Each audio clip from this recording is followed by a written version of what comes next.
Essays, Second Series, Ralph Waldo Emerson, Nature.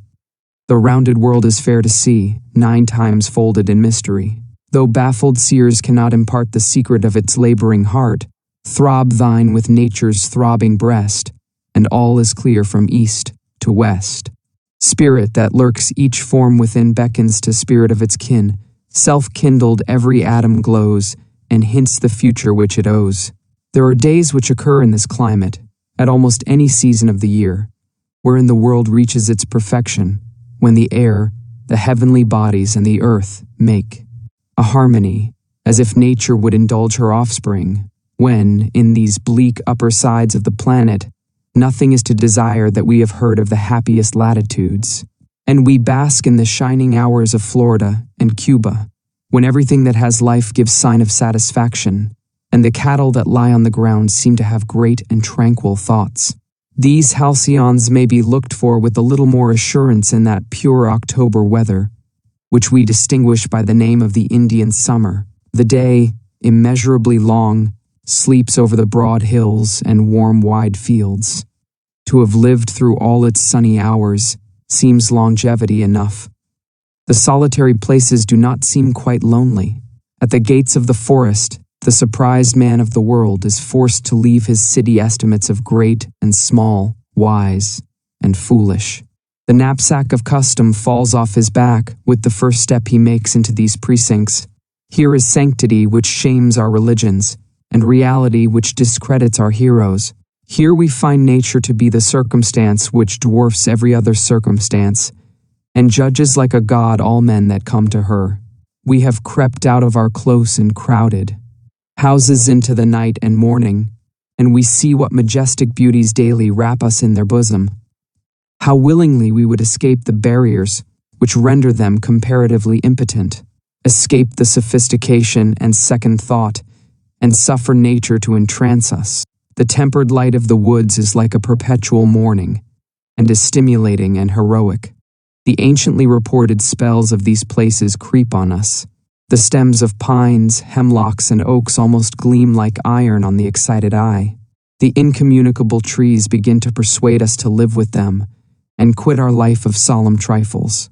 Here no history, or church, or state is interpolated on the divine sky and the immortal year. How easily we might walk onward into the opening landscape, absorbed by new pictures and by thoughts fast succeeding each other, until by degrees the recollection of home was crowded out of the mind, all memory obliterated by the tyranny of the present, and we were led in triumph by nature. These enchantments are medicinal, they sober and heal us. These are plain pleasures, kindly and native to us. We come to our own, and make friends with matter, which the ambitious chatter of the schools would persuade us to despise. We never can part with it. The mind loves its old home. As water to our thirst, so is the rock, the ground, to our eyes and hands and feet. It is firm water, it is cold flame. What health, what affinity, ever an old friend, ever like a dear friend and brother when we chat affectedly with strangers, comes in this honest face, and takes a grave liberty with us, and shames us out of our nonsense. Cities give not the human senses room enough. We go out daily and nightly to feed the eyes on the horizon, and require so much scope, just as we need water for our bath. There are all degrees of natural influence, from these quarantine powers of nature, up to her dearest and gravest ministrations, to the imagination and the soul. There is the bucket of cold water from the spring, the wood fire to which the chilled traveler rushes for safety, and there is the sublime moral of autumn and of noon. We nestle in nature and draw our living as parasites from her roots and grains, and we receive glances from the heavenly bodies, which call us to solitude and foretell the remotest future. The blue zenith is the point, in which romance and reality meet. I think if we should be wrapped away into all that we dream of heaven, and should converse with Gabriel and Uriel, the upper sky would be all that would remain of our furniture. It seems as if the day was not wholly profane in which we have given heed to some natural object, the fall of snowflakes in a still air, preserving to each crystal its perfect form, the blowing of sleet over a wide sheet of water, and over plains, the waving rye field, the mimic waving of acres of Houstonia, whose innumerable florets whiten and ripple before the eye, the reflections of trees and flowers in glassy lakes, the musical, steaming, odorous south wind, which converts all trees to wind harps, the crackling and spurting of hemlock in the flames, or of pine logs, which yield glory to the walls and faces in the sitting room. These are the music and pictures of the most ancient religion. My house stands in low land, with limited outlook, and on the skirt of the village. But I go with my friend to the shore of our little river, and with one stroke of the paddle I leave the village politics and personalities, yes, and the world of villages and personalities behind, and pass into a delicate realm of sunset and moonlight, too bright almost for spotted man to enter without novitiate and probation. We penetrate bodily this incredible beauty, we dip our hands in this painted element, our eyes are bathed in these lights and forms. A holiday, a villeggiatura, a royal revel, the proudest, most heart-rejoicing festival that valor and beauty, power and taste, ever decked and enjoyed, establishes itself on the instant. These sunset clouds, these delicately emerging stars, with their private and ineffable glances, signify it and proffer it. I am taught the poorness of our invention, the ugliness of towns and palaces. Art and luxury have early learned that they must work as enhancement and sequel to this original beauty. I am over-instructed for my return. Henceforth I shall be hard to please. I cannot go back to toys. I am grown expensive and sophisticated. I can no longer live without elegance, but a countryman shall be my master of revels. He who knows the most, he who knows what sweets and virtues are in the ground, the waters, the plants, the heavens, and how to come at these enchantments, is the rich and royal man, only as far as the masters of the world have called in nature to their aid, can they reach the height of magnificence. This is the meaning of their hanging gardens, villas, garden houses, islands, parks, and preserves, to back their faulty personality with these strong accessories. I do not wonder that the landed interest should be invincible in the state with these dangerous auxiliaries. These bribe and invite, not kings, not palaces, not men, not women, but these tender and poetic stars, eloquent of secret promises. We heard what the rich man said, we knew of his villa, his grove, his wine and his company, but the provocation and point of the invitation came out of these beguiling stars. In their soft glances I see what men strove to realize in some Versailles, or Paphos, or Ctesiphon. Indeed, it is the magical lights of the horizon and the blue sky for the background which save all our works of art, which were otherwise baubles. When the rich tax the poor with servility and obsequiousness, they should consider the effect of men reputed to be the possessors of nature on imaginative minds. Ah, if the rich were rich as the poor fancy riches! A boy hears a military band play on the field at night, and he has kings and queens and famous chivalry palpably before him. He hears the echoes of a horn in a hill country, in the Notch Mountains, for example, which converts the mountains into an Aeolian harp. And this supernatural tiralira restores to him the Dorian mythology, Apollo, Diana, and all divine hunters and huntresses. Can a musical note be so lofty, so haughtily beautiful? To the poor young poet, thus fabulous is his picture of society. He is loyal, he respects the rich. They are rich for the sake of his imagination. How poor his fancy would be, if they were not rich, that they have some high-fenced grove which they call a park, that they live in larger and better garnished saloons than he has visited, and go in coaches, keeping only the society of the elegant, to watering places and to distant cities. These make the groundwork from which he has delineated estates of romance, compared with which their actual possessions are shanties and paddocks.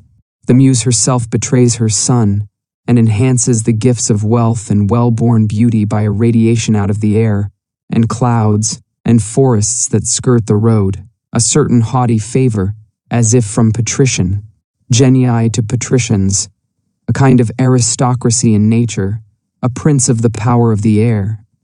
The moral sensibility which makes Edens and temps so easily may not be always found, but the material landscape is never far off. We can find these enchantments without visiting the Como Lake or the Madeira Islands. We exaggerate the praises of local scenery. In every landscape, the point of astonishment is the meeting of the sky and the earth, and that is seen from the first hillock, as well as from the top of the Alleghanies. The stars at night stoop down over the brownest, homeliest common, with all the spiritual magnificence which they shed on the Campagna or on the marble deserts of Egypt. The uprolled clouds and the colors of morning and evening will transfigure maples and alders. The difference between landscape and landscape is small, but there is great difference in the beholders. There is nothing so wonderful in any particular landscape as the necessity of being beautiful under which every landscape lies. Nature cannot be surprised in undress. Beauty breaks in everywhere. But it is very easy to outrun the sympathy of readers on this topic, which schoolmen called natura naturata, or nature passive. One can hardly speak directly of it without excess. It is as easy to broach in mixed companies what is called the subject of religion. A susceptible person does not like to indulge his tastes in this kind without the apology of some trivial necessity. He goes to see a wood lot, or to look at the crops, or to fetch a plant or a mineral from a remote locality, or he carries a fowling piece or a fishing rod. I suppose this shame must have a good reason. A dilettantism in nature is barren and unworthy. The fop of fields is no better than his brother of Broadway.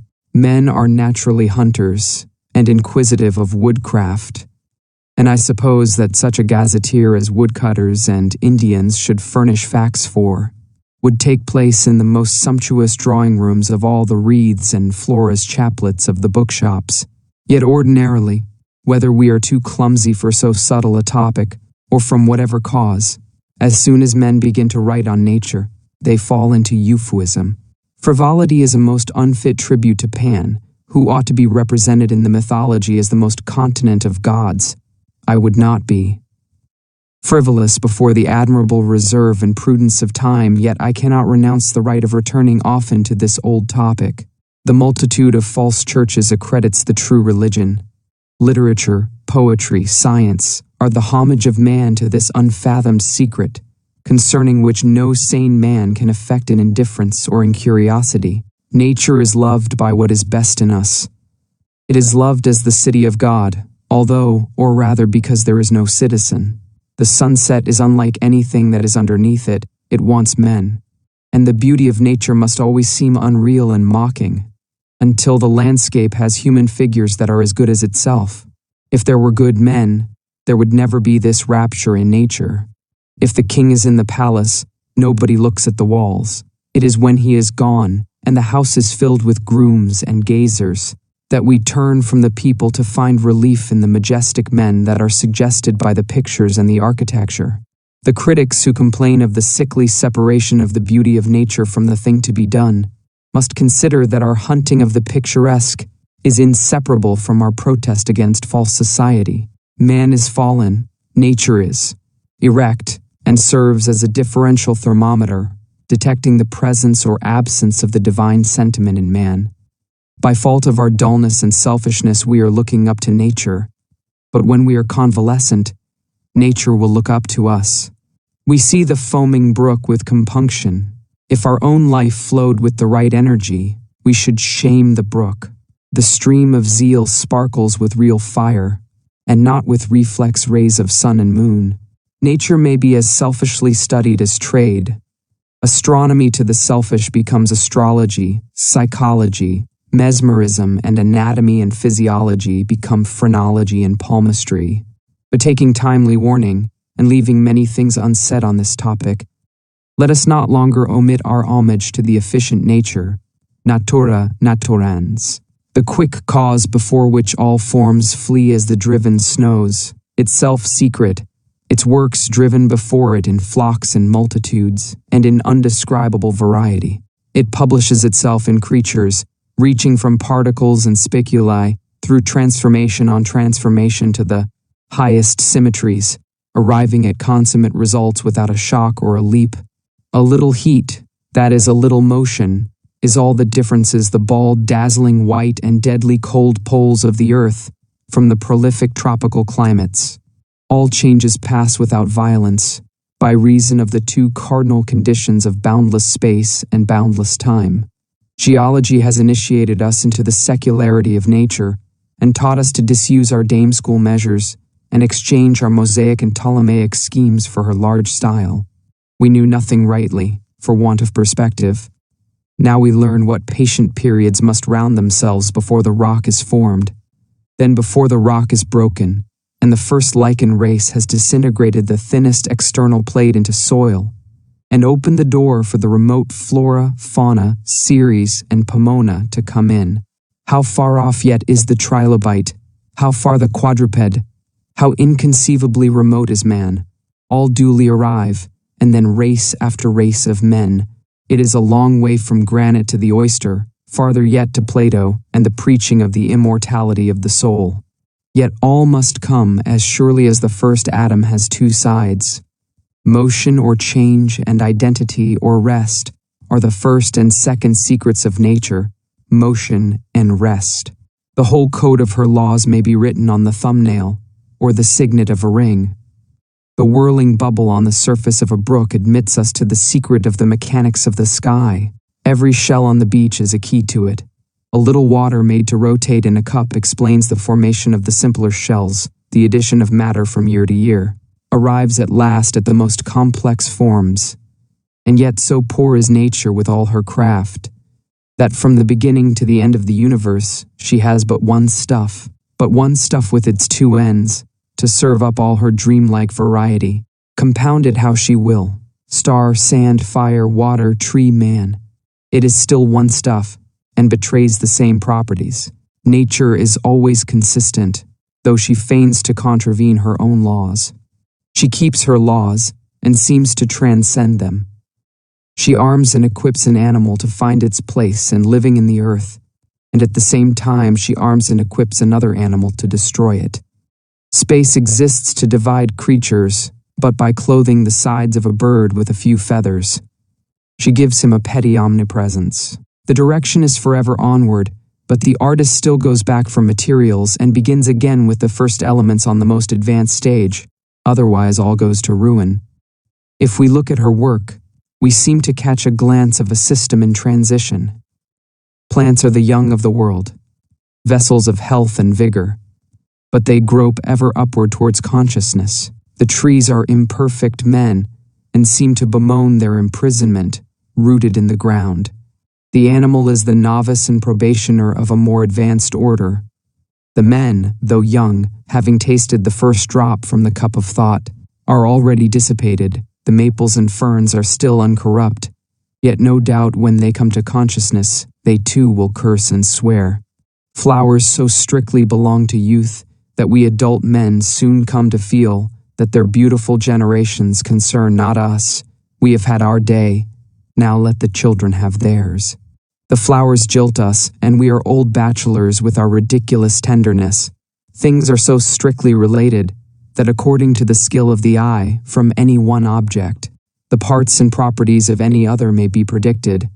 If we had eyes to see it, a bit of stone from the city wall would certify us of the necessity that man must exist as readily as the city. That identity makes us all one, and reduces to nothing great intervals on our customary scale.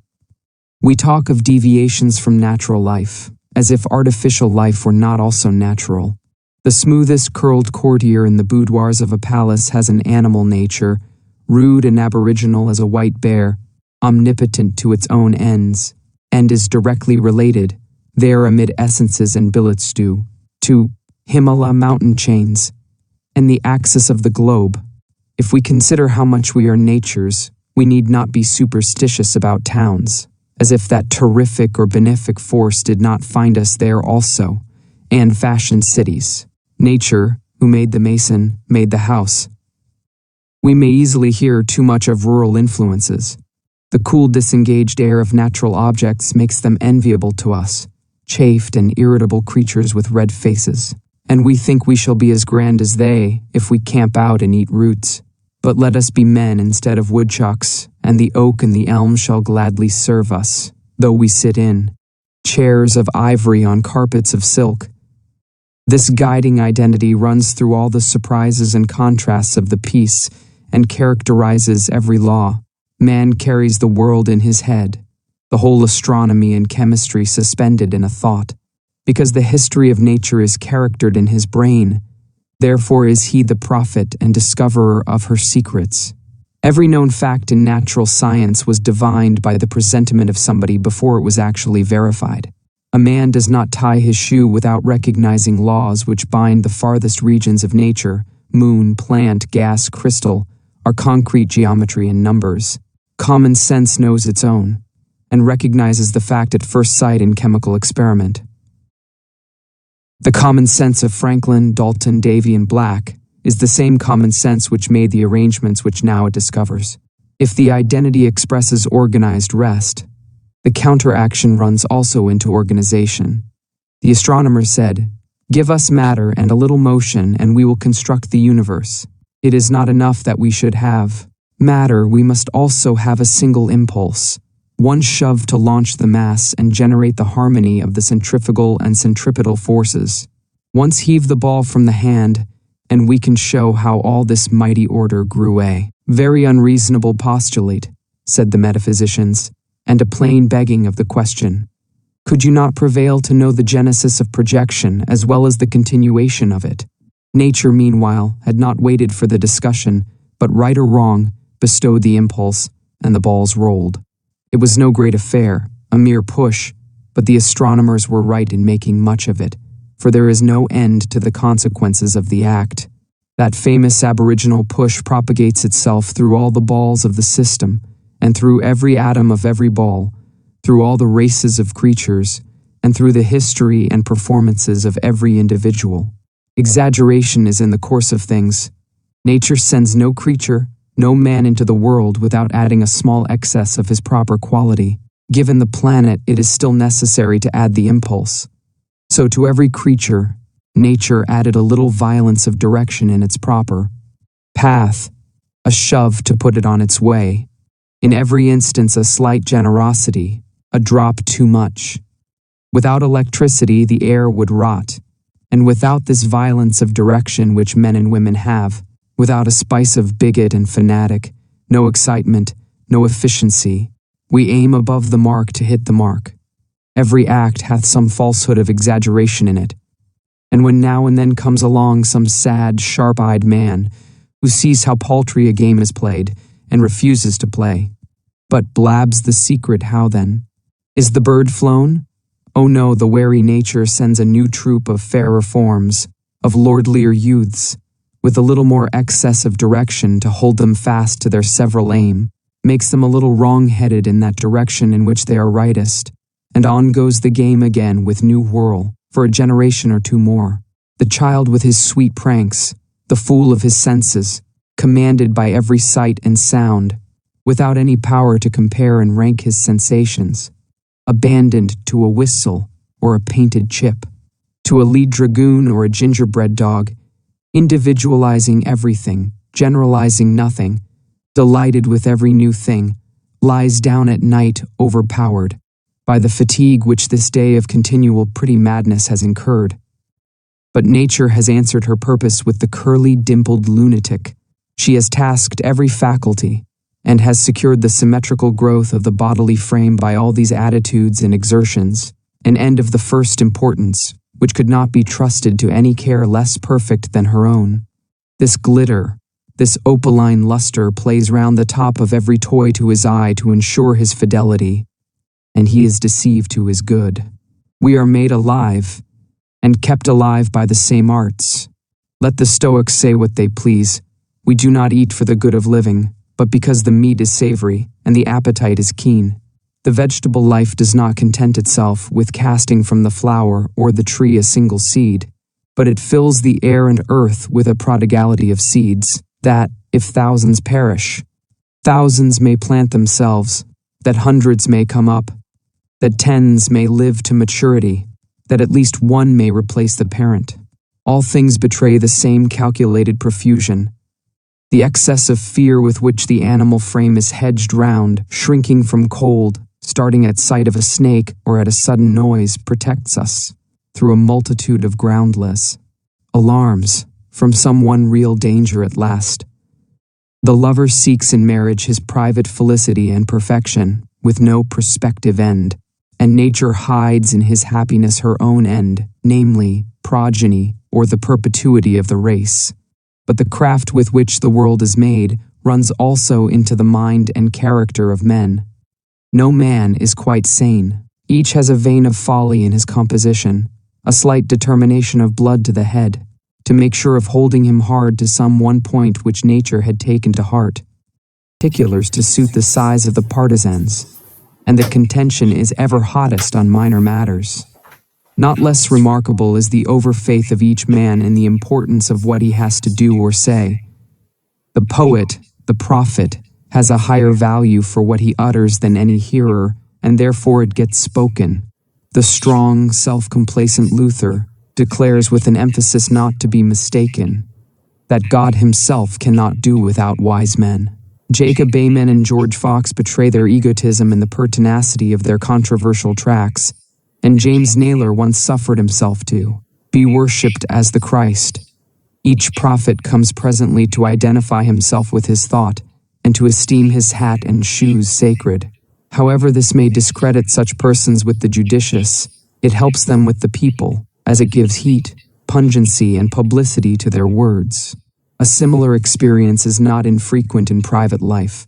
Each young and ardent person writes a diary, in which, when the hours of prayer and penitence arrive, he inscribes his soul. The pages thus written are to him burning and fragrant. He reads them on his knees by midnight, and by the morning star, he wets them with his tears. They are sacred, too good for the world, and hardly yet to be shown to the dearest friend. This is the man-child that is born to the soul, and her life still circulates in the babe. The umbilical cord has not yet been cut. After some time has elapsed, he begins to wish to admit his friend to this hallowed experience, and with hesitation, yet with firmness, exposes the pages to his eye. Will they not burn his eyes? The friend coldly turns them over, and passes from the writing to conversation with easy transition, which strikes the other party with astonishment and vexation. He cannot suspect the writing itself. Days and nights of fervid life, of communion with angels of darkness and of light, have engraved their shadowy characters on that tear-stained book. He suspects the intelligence or the heart of his friend. Is there then no friend? He cannot yet credit that one may have impressive experience and yet may not know how to put his private fact into literature. And perhaps the discovery that wisdom has other tongues and ministers than we, that though we should hold our peace the truth would not the less be spoken, might check injuriously the flames of our zeal. A man can only speak so long as he does not feel his speech to be partial and inadequate. It is partial, but he does not see it to be so whilst he utters it. As soon as he is released from the instinctive and particular and sees its partiality, he shuts his mouth in disgust. For no man can write anything who does not think that what he writes is for the time the history of the world, or do anything well who does not esteem his work to be of importance. My work may be of none, but I must not think it of none, or I shall not do it with impunity. In like manner, there is throughout nature something mocking, something that leads us on, but arrives nowhere, keeps no faith with us. All promise outruns the performance. We live in a system of approximations. Every end is prospective of some other end, which is also temporary, a round and final success nowhere. We are encamped in nature, not domesticated. Hunger and thirst lead us on to eat and to drink, but bread and wine, mix and cook them how you will, leave us hungry and thirsty after the stomach is full. It is the same with all our arts and performances. Our music, our poetry, our language itself are not satisfactions, but suggestions. The hunger for wealth, which reduces the planet to a garden, fools the eager pursuer. What is the end sought? Plainly to secure the ends of good sense and beauty, from the intrusion of deformity or vulgarity of any kind. But what an operose method! What a train of means to secure a little conversation. This palace of brick and stone, these servants, this kitchen, these stables, horses and equipage, this bank stock and file of mortgages, trade to all the world, country house and cottage by the waterside, all for a little conversation, high, clear, and spiritual. Could it not be had as well by beggars on the highway? No, all these things came from successive efforts of these beggars to remove friction from the wheels of life and give opportunity. Conversation, character, were the avowed ends. Wealth was good as it appeased the animal cravings, cured the smoky chimney, silenced the creaking door, brought friends together in a warm and quiet room, and kept the children and the dinner table in a different apartment. Thought, virtue, beauty were the ends, but it was known that men of thought and virtue sometimes had the headache, or wet feet, or could lose good time whilst the room was getting warm in winter days. Unluckily, in the exertions necessary to remove these inconveniences, the main attention has been diverted to this object. The old aims have been lost sight of, and to remove friction has come to be the end.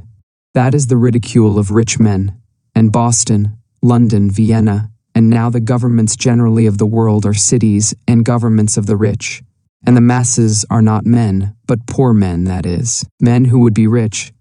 This is the ridicule of the class, that they arrive with pains and sweat and fury nowhere. When all is done, it is for nothing.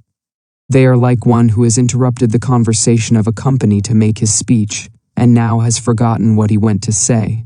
The appearance strikes the eye everywhere of an aimless society, of aimless nations. Were the ends of nature so great and cogent as to exact this immense sacrifice of men?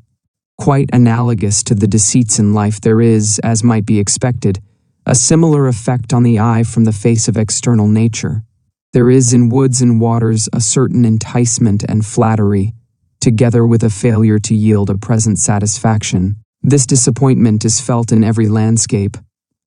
I have seen the softness and beauty of the summer clouds floating feathery overhead, enjoying, as it seemed, their height and privilege of motion, whilst yet they appeared not so much the drapery of this place and hour, as forelooking to some pavilions and gardens of festivity beyond.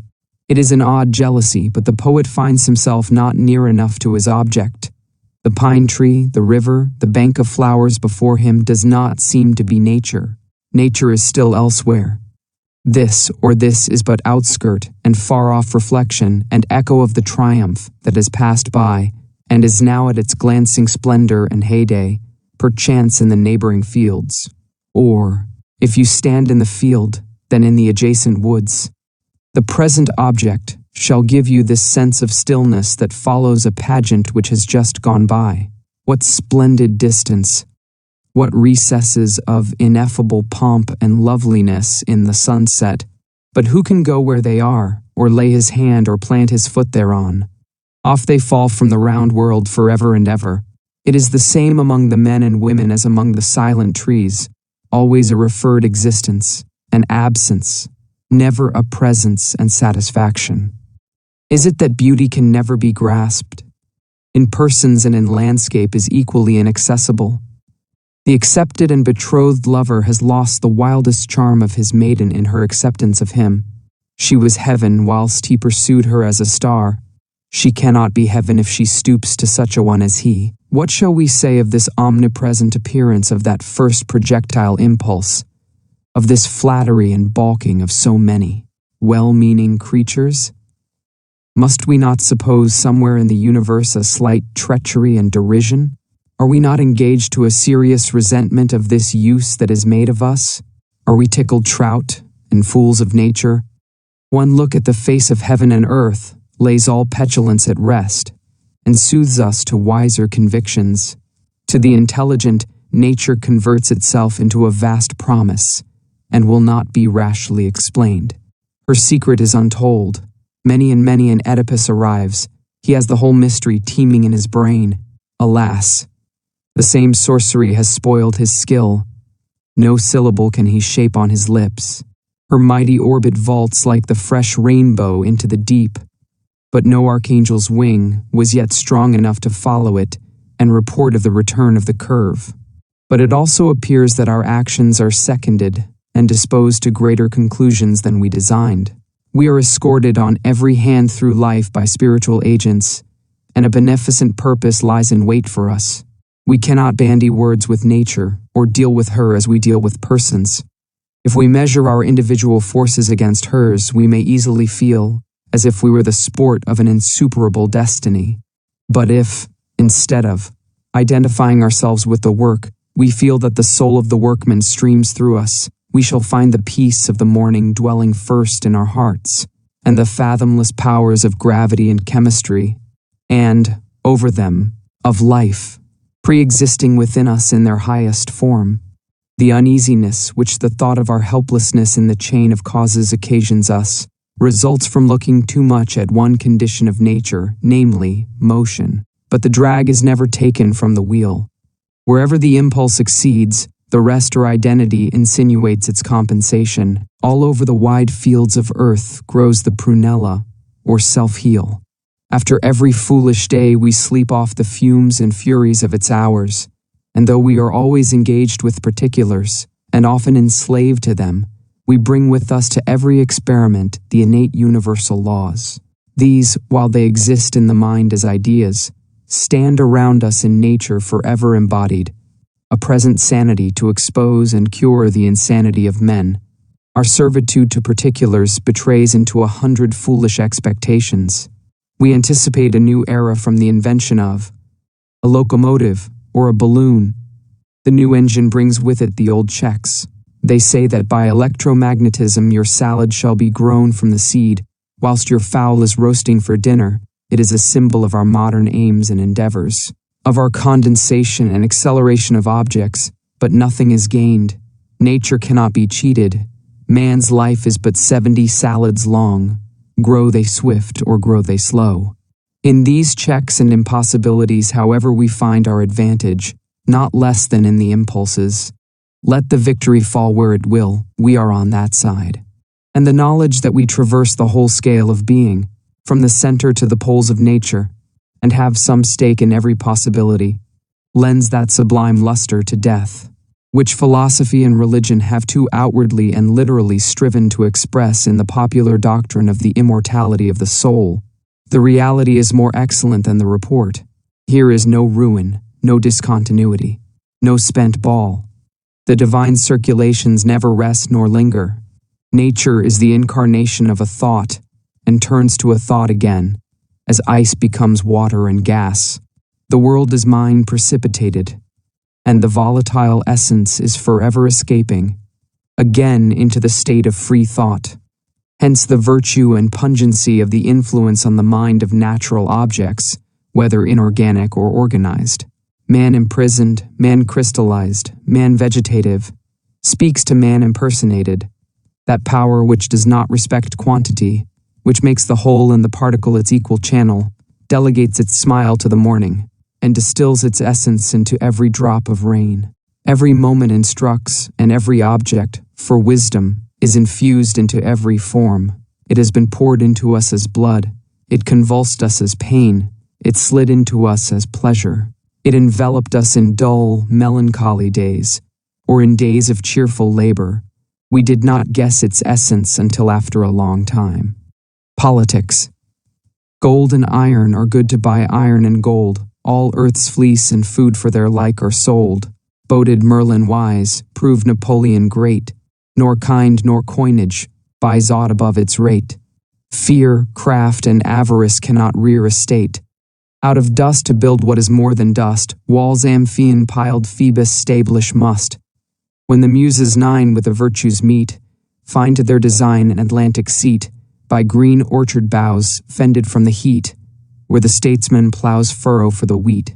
When the church is social worth, when the state house is the hearth, then the perfect state is come, the republican at home. In dealing with the state, we ought to remember that its institutions are not aboriginal, though they existed before we were born, that they are not superior to the citizen, that every one of them was once the act of a single man. Every law and usage was a man's expedient to meet a particular case, that they all are imitable, all alterable, we may make as good, we may make better.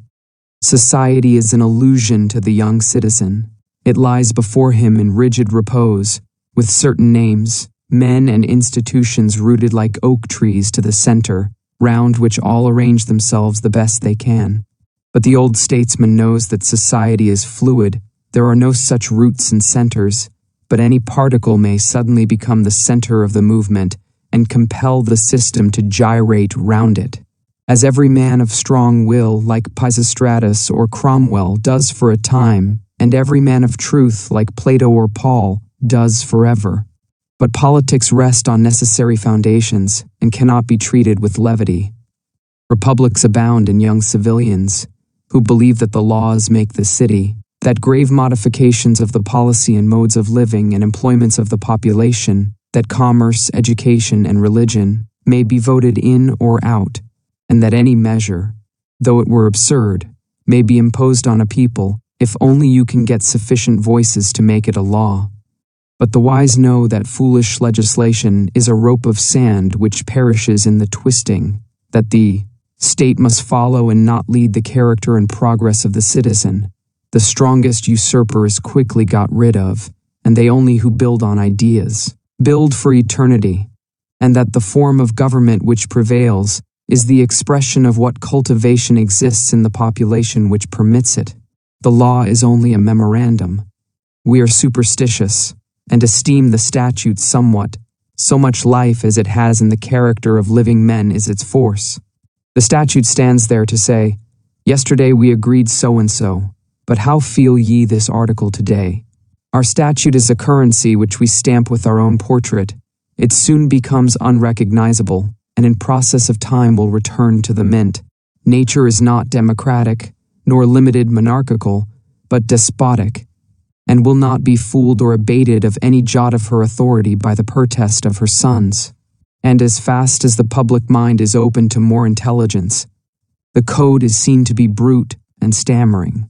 It speaks not articulately, and must be made to. Meantime, the education of the general mind never stops. The reveries of the true and simple are prophetic. What the tender poetic youth dreams and prays and paints today, but shuns the ridicule of, saying aloud, shall presently be the resolutions of public bodies, then shall be carried as grievance and bill of rights through conflict and war, and then shall be triumphant law and establishment for 100 years, until it gives place in turn to new prayers and pictures. The history of the state sketches in course, outline the progress of thought, and follows at a distance the delicacy of culture and of aspiration. The theory of politics which has possessed the mind of men, and which they have expressed the best they could in their laws and in their revolutions, considers persons and property as the two objects for whose protection government exists. Of persons, all have equal rights, in virtue of being identical in nature. This interest, of course, with its whole power, demands a democracy, whilst the rights of all as persons are equal, in virtue of their access to reason, their rights in property are very unequal. One man owns his clothes, and another owns a county. This accident, depending primarily on the skill and virtue of the parties, of which there is every degree, and secondarily on patrimony, falls unequally, and its rights, of course, are unequal. Personal rights, universally the same, demand a government framed on the ratio of the census. Property demands a government framed on the ratio of owners and of owning. Laban, who has flocks and herds, wishes them looked after by an officer on the frontiers, lest the Midianites shall drive them off, and pays a tax to that end. Jacob has no flocks or herds and no fear of the Midianites, and pays no tax to the officer. It seemed fit that Laban and Jacob should have equal rights to elect the officer who is to defend their persons, but that Laban and not Jacob should elect the officer who is to guard the sheep and cattle. And if question arise whether additional officers or watchtowers should be provided, must not Laban and Isaac, and those who must sell part of their herds to buy protection for the rest, judge better of this, and with more right than Jacob, who, because he is a youth and a traveler, eats their bread and not his own? In the earliest society, the proprietors made their own wealth, and so long as it comes to the owners in the direct way, no other opinion would arise in any equitable community then that property should make the law for property, and persons the law for persons. But property passes through donation or inheritance to those who do not create it. Gift, in one case, makes it as really the new owners, as labor made it the first owners in the other case of patrimony. The law makes an ownership which will be valid in each man's view according to the estimate which he sets on the public tranquility. It was not, however, found easy to embody the readily admitted principle that property should make law for property and persons for persons, since persons and property mix themselves in every transaction. At last it seemed settled that the rightful distinction was that the proprietors should have more elective franchise than non-proprietors, on the Spartan principle of calling that which is just, equal, not that which is equal, just. That principle no longer looks so self-evident as it appeared in former times, partly because doubts have arisen whether too much weight had not been allowed in the laws to property, and such a structure given to our usages as allowed the rich to encroach on the poor, and to keep them poor, but mainly because there is an instinctive sense, however obscure and yet inarticulate, that the whole constitution of property, on its present tenures, is injurious, and its influence on persons deteriorating and degrading, that truly the only interest for the consideration of the state is persons, that property will always follow persons, that the highest end of government is the culture of men, and if men can be educated, the institutions will share their improvement and the moral sentiment will write the law of the land. If it be not easy to settle the equity of this question, the peril is less when we take note of our natural defenses. We are kept by better guards than the vigilance of such magistrates as we commonly elect. Society always consists in greatest part of young and foolish persons. The old, who have seen through the hypocrisy of courts and statesmen, die and leave no wisdom to their sons. They believe their own newspaper, as their fathers did at their age. With such an ignorant and deceivable majority, states would soon run to ruin, but that there are limitations beyond, which the folly and ambition of governors cannot go. Things have their laws as well as men, and things refuse to be trifled with. Property will be protected. Corn will not grow unless it is planted and manured, but the farmer will not plant or hoe it unless the chances are 100 to 1 that he will cut and harvest it. Under any forms, persons and property must and will have their just sway. They exert their power, as steadily as matter its attraction. Cover up a pound of earth never so cunningly, divide and subdivide it, melt it to liquid, convert it to gas, it will always weigh a pound. It will always attract and resist other matter by the full virtue of 1 pound weight. And the attributes of a person, his wit and his moral energy, will exercise, under any law or extinguishing tyranny, their proper force, if not overtly, then covertly, if not for the law, then against it, if not wholesomely, then poisonously, with right or by might.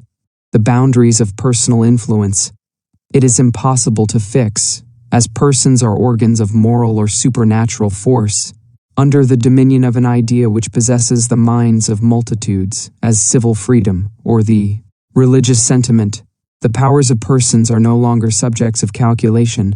A nation of men unanimously bent on freedom or conquest can easily confound the arithmetic of statists, and achieve extravagant actions, out of all proportion to their means, as the Greeks, the Saracens, the Swiss, the Americans, and the French have done.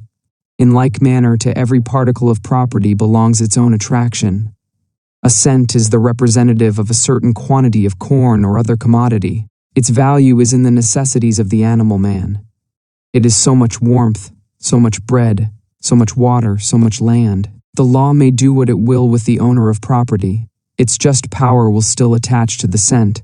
The law may in a mad freak say that all shall have power except the owners of property. They shall have no vote. Nevertheless, by a higher law, the property will, year after year, write every statute that respects property. The non-proprietor will be the scribe of the proprietor. What the owners wish to do, the whole power of property will do, either through the law or else in defiance of it. Of course, I speak of all the property, not merely of the great estates. When the rich are outvoted, as frequently happens, it is the joint treasury of the poor which exceeds their accumulations. Every man owns something, if it is only a cow or a wheelbarrow or his arms, and so has that property to dispose of. The same necessity which secures the rights of person and property against the malignity or folly of the magistrate determines the form and methods of governing, which are proper to each nation and to its habit of thought, and nowise transferable to other states of society. In this country we are very vain of our political institutions, which are singular in this, that they sprung within the memory of living men from the character and condition of the people, which they still express with sufficient fidelity, and we ostentatiously prefer them to any other in history. They are not better, but only fitter for us. We may be wise in asserting the advantage in modern times of the democratic form, but to other states of society, in which religion consecrated the monarchical, that and not this, was expedient. Democracy is better for us because the religious sentiment of the present time accords better with it. Born democrats, we are nowise qualified to judge of monarchy, which, to our fathers living in the monarchical idea, was also relatively right. But our institutions, though in coincidence with the spirit of the age, have not any exemption from the practical defects which have discredited other forms. Every actual state is corrupt. Good men must not obey the laws too well. What satire on government can equal the severity of censure conveyed in the word politic, which now for ages has signified cunning, intimating that the state is a trick? The same benign necessity and the same practical abuse appear in the parties, into which each state divides itself, of opponents and defenders of the administration of the government. Parties are also founded on instincts, and have better guides to their own humble aims than the sagacity of their leaders. They have nothing perverse in their origin, but rudely mark some real and lasting relation. We might as wisely reprove the east wind or the frost as a political party, whose members for the most part could give no account of their position, but stand for the defense of those interests in which they find themselves. Our quarrel with them begins when they quit this deep natural ground at the bidding of some leader, and obeying personal considerations, throw themselves into the maintenance and defense of points nowise belonging to their system. A party is perpetually corrupted by personality. Whilst we absolve the association from dishonesty, we cannot extend the same charity to their leaders. They reap the rewards of the docility and zeal of the masses which they direct. Ordinarily, our parties are parties of circumstance, and not of principle, as the planting interest in conflict with the commercial, the party of capitalists, and that of operatives. Parties which are identical in their moral character, and which can easily change ground with each other in the support of many of their measures. Parties of principle, as religious sects, or the party of free trade, of universal suffrage, of abolition of slavery, of abolition of capital punishment, degenerate into personalities, or would inspire enthusiasm.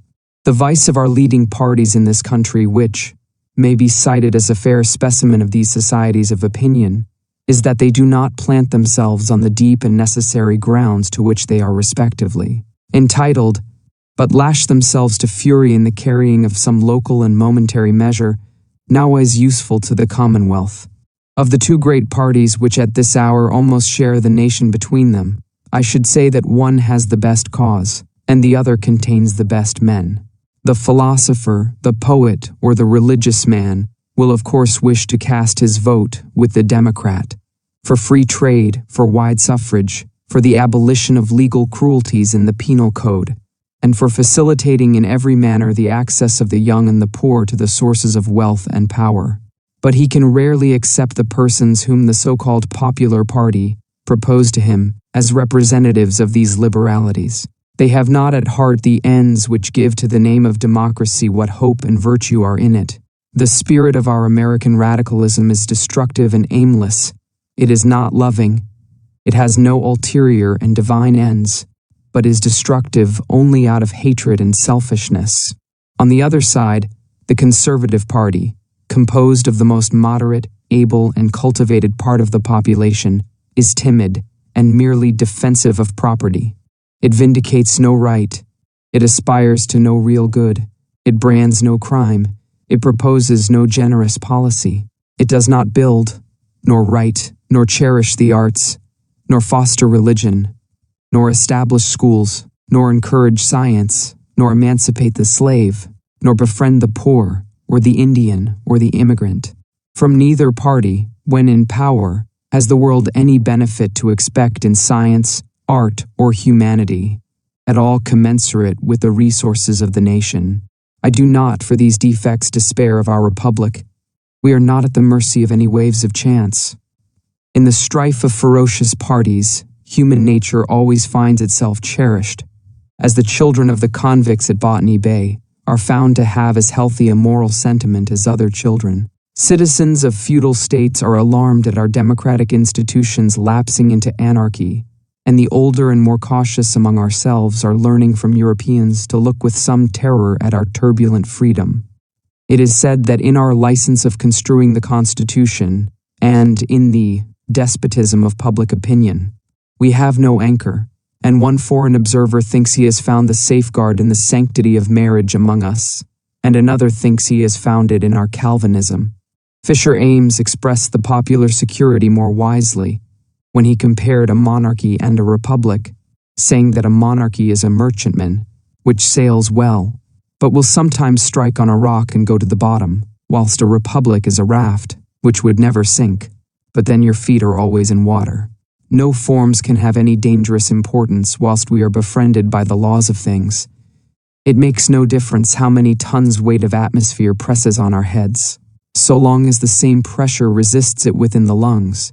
Augment the mass 1,000-fold, it cannot begin to crush us, as long as reaction is equal to action. The fact of two poles, of two forces, centripetal and centrifugal, is universal, and each force by its own activity develops the other. Wild liberty develops iron conscience. Want of liberty, by strengthening law and decorum, stupefies conscience. Lynch law prevails only where there is greater hardihood and self-subsistency in the leaders.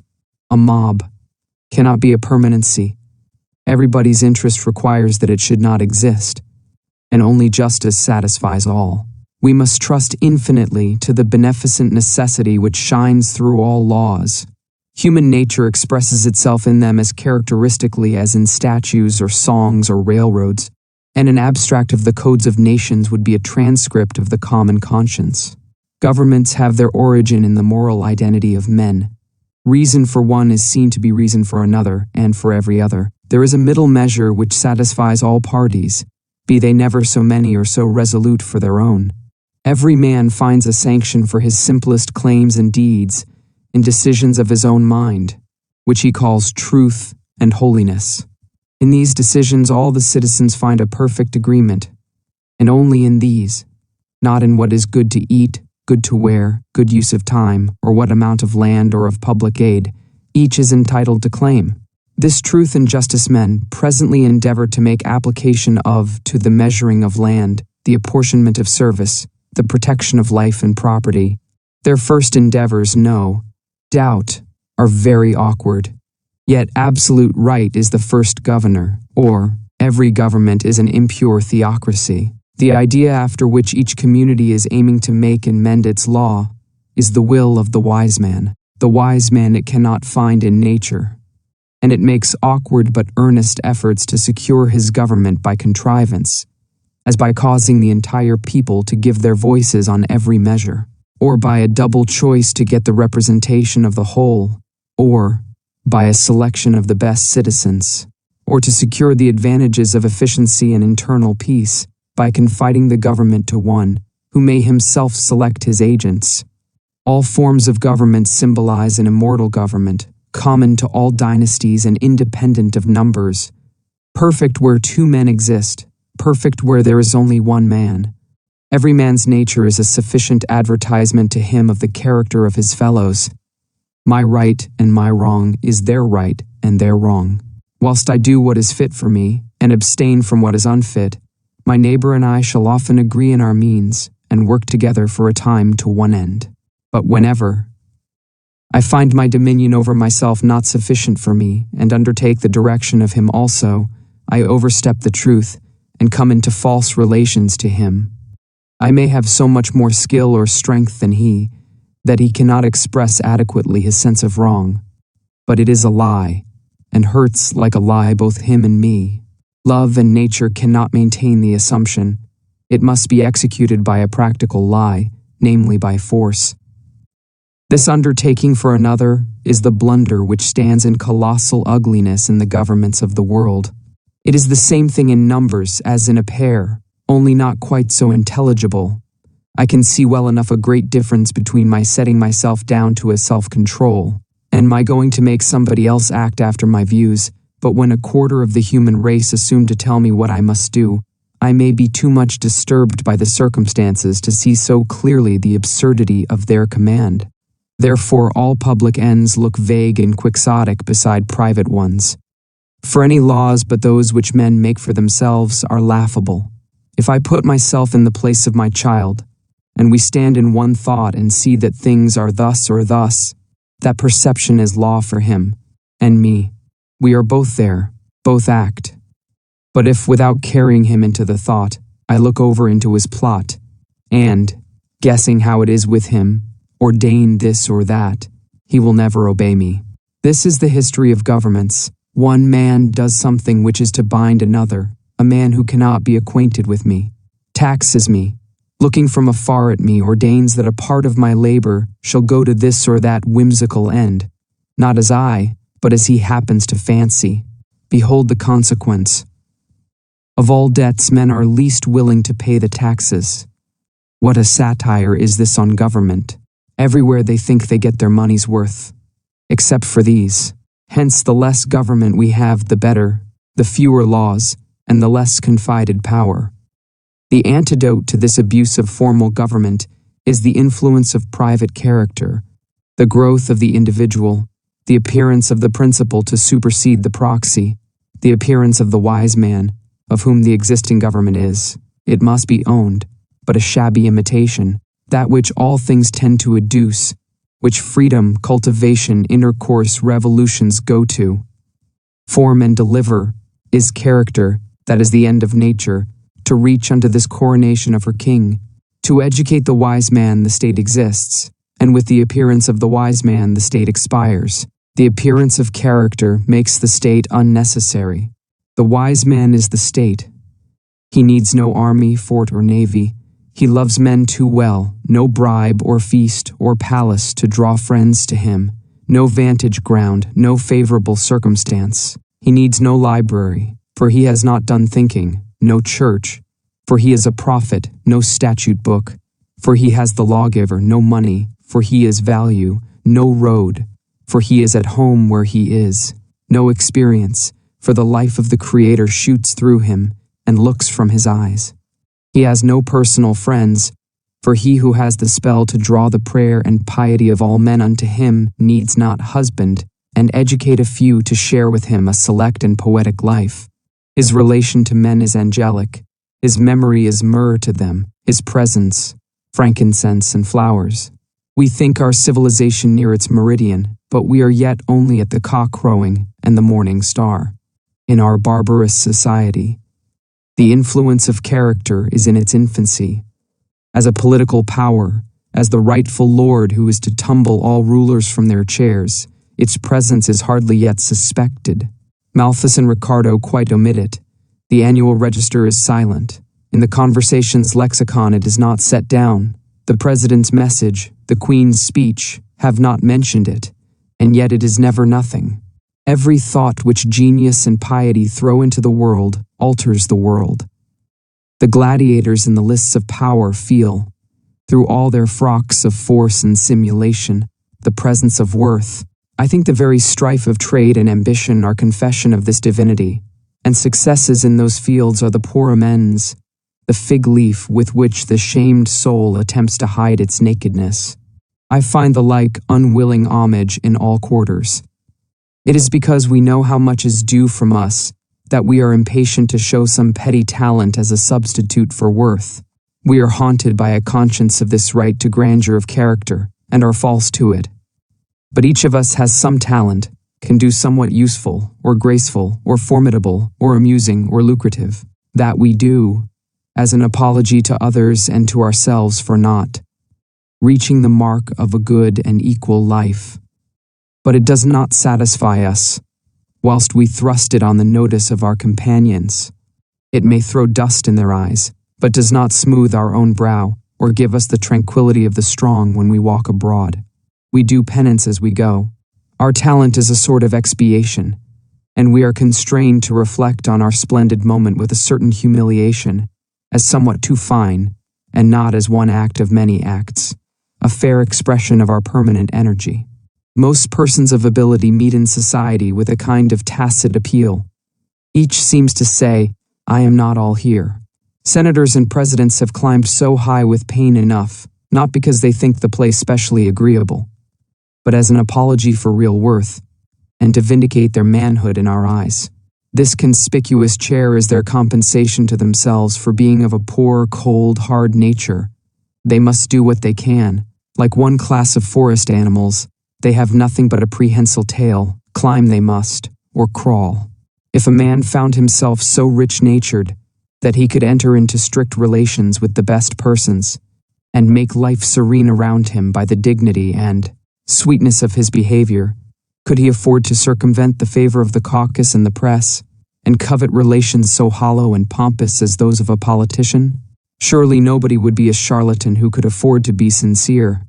The tendencies of the times favor the idea of self-government, and leave the individual, for all code, to the rewards and penalties of his own constitution, which work with more energy than we believe whilst we depend on artificial restraints. The movement in this direction has been very marked in modern history. Much has been blind and discreditable, but the nature of the revolution is not affected by the vices of the revolters, for this is a purely moral force. It was never adopted by any party in history, neither can be. It separates the individual from all party and unites him at the same time to the race. It promises a recognition of higher rights than those of personal freedom or the security of property. A man has a right to be employed, to be trusted, to be loved, to be revered. The power of love, as the basis of a state, has never been tried. We must not imagine that. All things are lapsing into confusion if every tender Protestant be not compelled to bear his part in certain social conventions. Nor doubt that roads can be built, letters carried, and the fruit of labor secured, when the government of force is at an end. Are our methods now so excellent that all competition is hopeless? Could not a nation of friends even devise better ways? On the other hand, let not the most conservative and timid fear anything from a premature surrender of the bayonet and the system of force. For according to the order of nature, which is quite superior to our will, it stands thus: there will always be a government of force where men are selfish, and when they are pure enough to abjure the code of force, they will be wise enough to see how these public ends of the post office, of the highway, of commerce and the exchange of property, of museums and libraries, of institutions of art and science can be answered. We live in a very low state of the world, and pay unwilling tribute to governments founded on force. There is not, among the most religious and instructed men of the most religious and civil nations, a reliance on the moral sentiment, and a sufficient belief in the unity of things, to persuade them that society can be maintained without artificial restraints, as well as the solar system, or that the private citizen might be reasonable and a good neighbor, without the hint of a jail or confiscation. What is strange, too, there never was in any man sufficient faith in the power of rectitude to inspire him with the broad design of renovating the state on the principle of right and love. All those who have pretended this design have been partial reformers, and have admitted in some manner the supremacy of the bad state. I do not call to mind a single human being who has steadily denied the authority of the laws, on the simple ground of his own moral nature. Such designs, full of genius and full of fate as they are not entertained except avowedly as air pictures. If the individual who exhibits them dare to think them practicable, he disgusts scholars and churchmen, and men of talent and women of superior sentiments cannot hide their contempt. Not the less does nature continue to fill the heart of youth with suggestions of this enthusiasm.